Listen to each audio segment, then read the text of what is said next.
Para a gente tratar sobre o assunto das dificuldades da fala, vamos acompanhar esse VT que já a nossa querida doutora vai estar aqui com o padre. Dá uma olhada.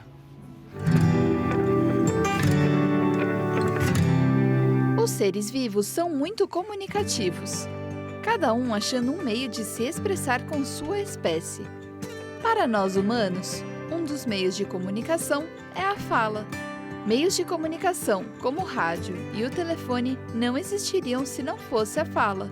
Porém, existem algumas dificuldades da fala que podem atrapalhar a comunicação. Alguns exemplos são a dislalia, a gagueira e a disfonia. As causas podem ser várias e pode afetar crianças, adultos e até mesmo idosos. Porém, não é impossível diminuir o impacto dessas dificuldades. Com a ajuda dos profissionais certos, a fala pode ficar melhor. No Bendita Hora de hoje, falaremos um pouco mais sobre as dificuldades da fala. Acompanhe! Muito bem, minha gente, olha aqui, olha, agora, começando esse programa Bendita Hora, eu tenho a alegria de estar muito bem acompanhado por uma fonoaudióloga, é a doutora Patrícia, que está aqui ao lado do padre. Doutora Patrícia, muito boa tarde. Boa tarde, padre. É um prazer. Eu queria agradecer primeiro o convite e dizer que a honra é minha de participar. Eu estou aqui muito feliz de poder participar hoje desse bate-papo. Que bacana. Para nós é uma honra ter aqui. Rapidamente, mostra a mamãe da doutora Patrícia, a dona Silvia. Olha ali, ó. Tá vendo? Bonitona, sorridente. Eu acho que ela também torce pro Palmeiras porque a blusa dela é verde. Acertou. Tá bom? Acertei? Pronto, olha. Eu nem perguntei para ela, hein? São percepções que o padre tem. É um feeling. Muito bem, dona Silvia, foi um prazer, viu? Doutora Patrícia. Pois não. A dificuldade da fala, ou na fala. Por exemplo, eu já vou falar um pouco sobre um exemplo meu bem rápido. Eu, quando fui criança, eu tive um problema de insegurança muito grande. Certo. Tá? E eu acredito que isso afetou muito o meu desenvolvimento para falar. Sim. Aprendi a falar, mamãe, papai, as coisas naturais. Sim. Mas a partir do momento que eu ficava nervoso, eu não me vinha as palavras, eu gaguejei. Eu tive problema de gagueira. Certo. Acho que com 8 anos de idade, 7. E eu assim estendi isso até os meus 12 anos com essa ansiedade. Sim. E algumas dificuldades também para pronunciar algumas palavras, tá? Certo. Eu tive muita dificuldade com isso. Sim. Eu percebi que com o tempo, né, talvez a leitura, você se acalmando, foi onde eu percebi que eu fui superando isso. As dificuldades da fala, que é uma comunicação que a gente tem, ela pode estar ligada a alguns tipos de traumas, ou é por causa de uma falta de uma disciplina, é uma falta de algumas correções. O que, na sua opinião, como doutora, a senhora diria para os nossos telespectadores? Certo. Bom, primeiro o senhor falou uma palavra, habilidade, né? Capacidade de falar. A comunicação, ela é uma habilidade. Então, portanto, ela é aprendida. Não é uma coisa que a gente nasce falando. As pessoas acham que, por estarmos num mundo de falantes, as crianças vão se desenvolver e vão falar naturalmente. A fala, ela precisa ser estimulada, ela precisa ser aprimorada. Treinada. Treinada. Né? Eu só ando bem de bicicleta se eu andar bastante de bicicleta. Verdade. Se eu falo pouco, se eu sou uma criança pouco estimulada, se meus pais ou, enfim, as pessoas que convivem comigo estimulam pouco, conversando pouco, fazendo com que eu me expresse, eu também vou ter um repertório mais diminuído, eu vou ter mais dificuldade de me expressar, de colocar meus sentimentos. Então, as coisas vão caminhando meio juntas. Perfeito. Agora, quando o senhor diz, por exemplo, da gagueira, no caso, a gagueira está muito associada também a fatores emocionais. Muitas vezes, quando a criança se sente ou um mal falante, ela acha que quando ela vai falar, ela não consegue se expressar bem, ou que a gente adulto tem muito aquele mau hábito de dizer assim, pensa antes de falar. Ou fala logo, fala logo. Ou então respira antes de falar. Se ela não estivesse respirando, ela estava roxa, caída no chão, não é? Ela está respirando. Mas a gente já dá desse um recado para a criança do tipo, eu espero que você fale melhor. Então, para uma criança que é mais autocrítica, que tem já uma expectativa de não querer desapontar os adultos, aquilo soa como uma coisa muito pesada para ela, né? Bom, eu tenho que falar bem, tenho que superar as expectativas de quem está falando comigo e ainda tenho que dar meu recado. Então, para uma criança de 8 anos, é uma demanda muito grande. Então, a gente tem que pensar sempre nessa questão e tem que pensar... Eu acho que seria interessante, padre, se o senhor me permitir, voltar um pouquinho e entender como é o mecanismo da fala, como é que ela aparece, né? Lá. Então, olha que coisa maravilhosa. Eu sou apaixonada pela minha profissão, porque eu acho que Deus é tão maravilhoso que Ele já nos possibilita estimular nossos filhos na vida intrauterina. Porque com 21 semanas de gestação, a criança, o bebê, já tem todo o sistema auditivo formado. Ele já tem a capacidade de absorver uma comunicação da mãe e do pai. Exatamente. E entender. Exatamente. Então, uma mãe que fale com um tom acolhedor, que fale com aquele bebê, ele já vai sendo estimulado, já dentro da barriga da mãe. Não é maravilhoso isso? É um fenômeno que Não é? Só estudando muito para a gente realmente poder ver. Exato. É maravilhoso. E aí, a criança, mesmo intraútero, ela já começa a perceber quando é a voz materna, quando é, ou seja, a estimulação verbal, que a gente chama, né? São vozes das pessoas e vozes, barulhos externos, a criança já vai percebendo. Ao nascer, a criança nem sabe que ela é capaz de emitir barulhos, sons, né? Mas quando ela chora... Ela dá gritinhos. Exato. Momento, né? Nós vamos pensar assim, acabei de nascer. Acabei de nascer. Quando a criança, nas primeiras semanas, chora, ela começa a perceber que quando ela chora, alguém vem e pega, alguém vem e troca a fralda. Uma comunicação da criança. Exatamente, é isso. Já começa ali a intenção comunicativa. Então, a criança já entende que para que ela seja notada, ela precisa fazer alguma coisa. E, no caso, é o choro. Então, o choro seria a primeira fala da criança. E aí ela vai se desenvolvendo, né? Vai ficando maiorzinha, começa a descobrir as mãos, os pezinhos. E aí ela entra com os balbucios, que são os gritinhos. Então, são aqueles barulhinhos que a criança faz que já são preparadores para o que vai ser a fala depois. Aí, um belo dia, ela tá aí com seus 6, 7 meses, um belo dia ela tá ali brincando e ela tá pá, pá, pá, pá, pá. E aí ela une os lábios e faz pá, pá. Ela nem sabe, mas ela falou papai. E aí o pai que tá ali perto diz, ai, falou papai. Ele quis acreditar que ela estava falando papai. Pois é. Porque o pai é babão mesmo. Ah, com né? certeza. A Se mãe não for, também. não pode. Pois é. E aí todo mundo diz, falou papai, falou papai. Aí pega a criança.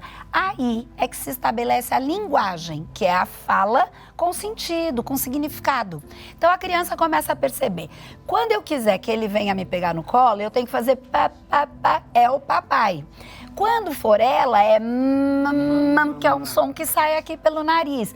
E assim a criança vai formando o seu repertório. Espetacular. Então, que coisa a linda. percepção de um bebezinho, que todos nós temos, é algo assim fantástico. Exato. Algo da criação mesmo, Sim, né? Divina, sim. e eu falo divina por causa da nossa fé em Deus. Exato. E o importante, padre, desculpe, só para concluir, por isso que é tão importante que a estimulação seja feita desde o início. Porque se a criança, vamos dizer, faz papá e não tem ali alguém para dar esse retorno, esse feedback, ela não consegue ir formando o arquivo dela. Porque ela vai dizer papá, mas ela não entende que ali é o pai, né? Vocês estão vendo, então, a grande importância da comunicação, do início da fala. Mas daqui a pouco, vamos ver se a gente vai ter esse tempo.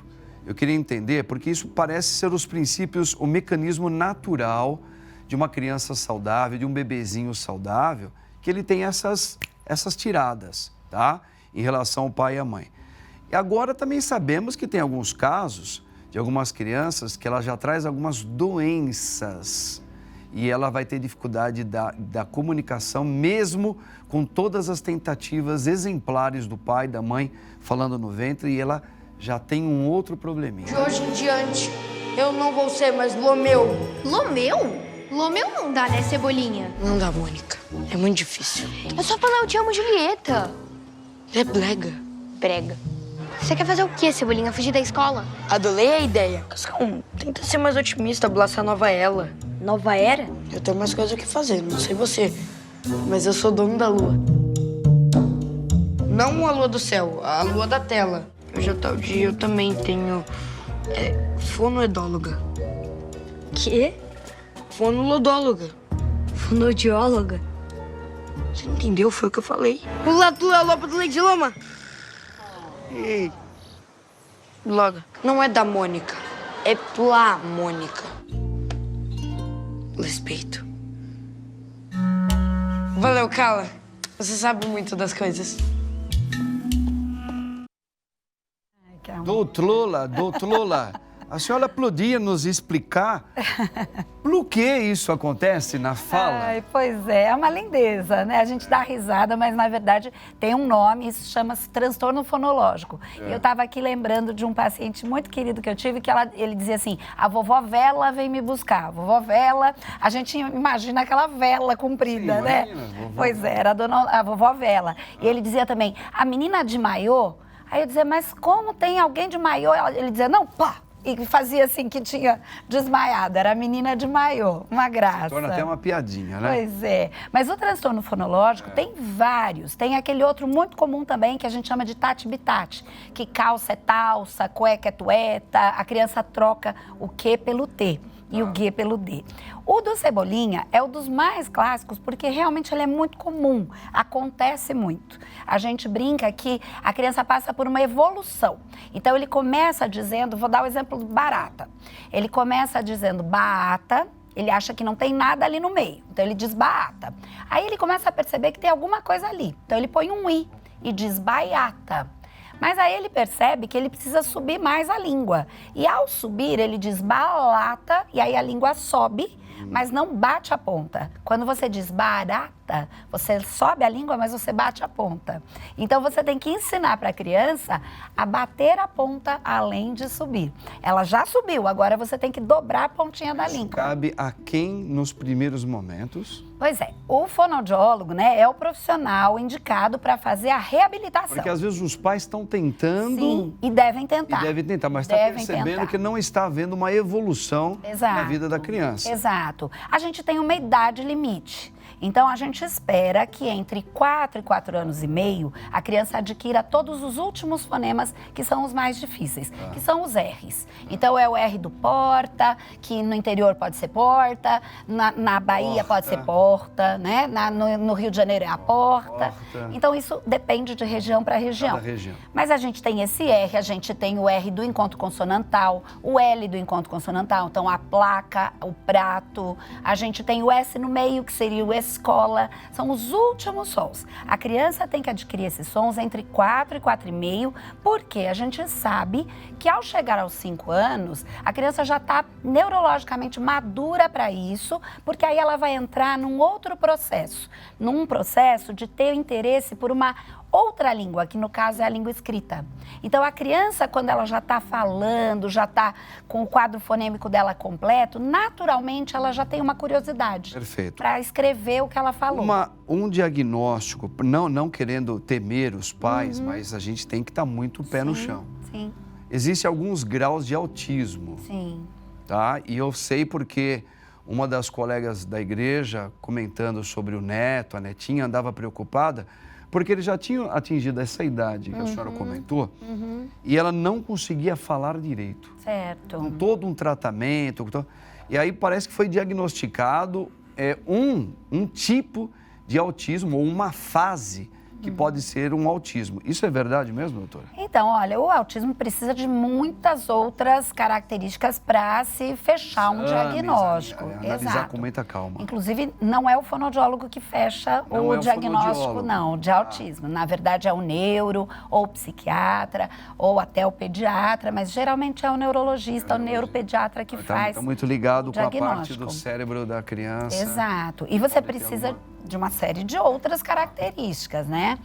Agora, a fala, padre, é muito comum que as crianças, e agora até as crianças que ficaram muito em casa por conta da pandemia, eu tenho recebido crianças cada vez mais novas que não falam absolutamente nada. Então, isso é muito preocupante, porque você, por exemplo, para eu ter uma ideia, uma criança de 1 ano precisa falar, em média, 10 palavrinhas. Pode ser bo para acabou, quer para quero, não importa, mas tem que ter 10 palavrinhas no vocabulário dela. Com 2 anos, isso pula para a média de 300 palavras. Então, veja como a progressão é grande.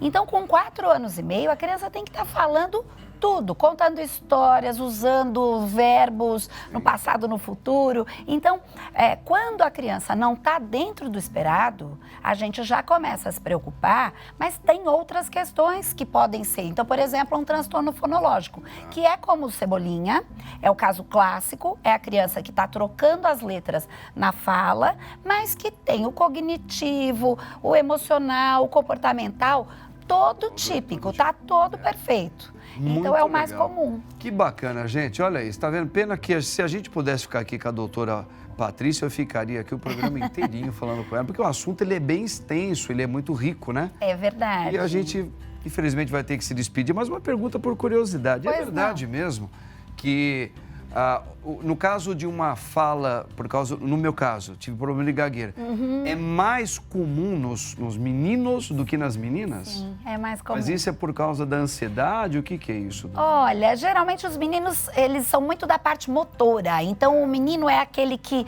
ele logo aprende a andar, e ele corre, isso, aquilo, ele gosta muito mais, tem mais aptidões, vamos dizer, para a parte motora. E a menina é mais da fala, geralmente as meninas começam a falar mais cedo. Então, como eu disse para o senhor, acaba aprimorando a fala também, porque fala mais. Resumidamente, a mulherada é mais inteligente do que nós homens mesmo. Pronto, acabou. Olha, isso é ele que disse. Essa é a verdade mesmo, não tem mais discussão. É ou não é, Barbá?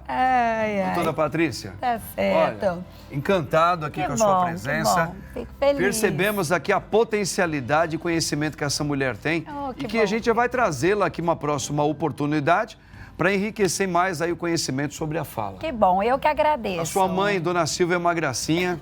Deus abençoe a senhora, viu? Amém, amém. Muito obrigada, Patrícia, padre. Deus abençoe. Uma boa tarde. Boa tarde. Obrigada.